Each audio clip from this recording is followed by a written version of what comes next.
ইসলামের ৫টি স্তম্ভের একটি হল রোজা। রমজান মাসে রোজা পালন করা ফরজ।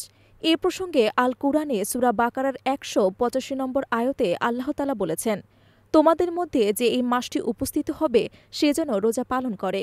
এ প্রসঙ্গে হজরত রাসূল সাল্লাল্লাহু আলাইহি সাল্লাম বলেন, যদি ব্যক্তি ঈমান ও একনিষ্ঠার সঙ্গে আল্লাহর সন্তুষ্ট লাভের উদ্দেশ্যে রোজা পালন করবে, আল্লাহ তার পেছনের সব গুনাহ ক্ষমা করে দেবেন। রমজান মাসে সকল মুসলিম উম্মতের প্রতি আল্লাহর বিশেষ এক নিয়ামত থাকে। এই মাসে অত্যাধিক নেক আমল, ইবাদত ও জিকির করা উচিত। এতে বিপুল পরিমাণে সওয়াব লাভ করা যাবে।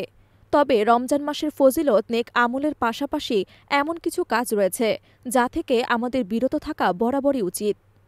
তাই রমজানকে স্মরণীয় করে রাখতে কুরআন ও হাদিসের আলোকে এ মাসের করণীয় ও বর্জনীয় বিষয়গুলো সম্পর্কে জেনে নেওয়া যাক।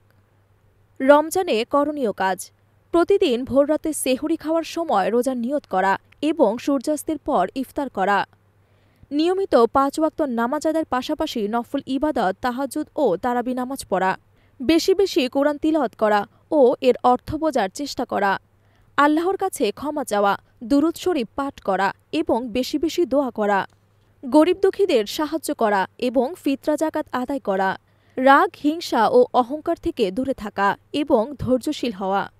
রমজানে বর্জনীয় কাজসমূহ: মিথ্যা বলা ও প্রতারণা করা, গীবত ও পরনিন্দা করা, রাগ ও ঝগড়া করা, অশ্লীল কথা ও কাজ করা, অপচয় করা, ইবাদতে গাফিলতি করা, অবৈধ পথে উপার্জন করা, অন্যকে কষ্ট দেয়া, সংযমহীন আচরণ করা, গোপনে কিছু খাওয়া কিংবা পান করা।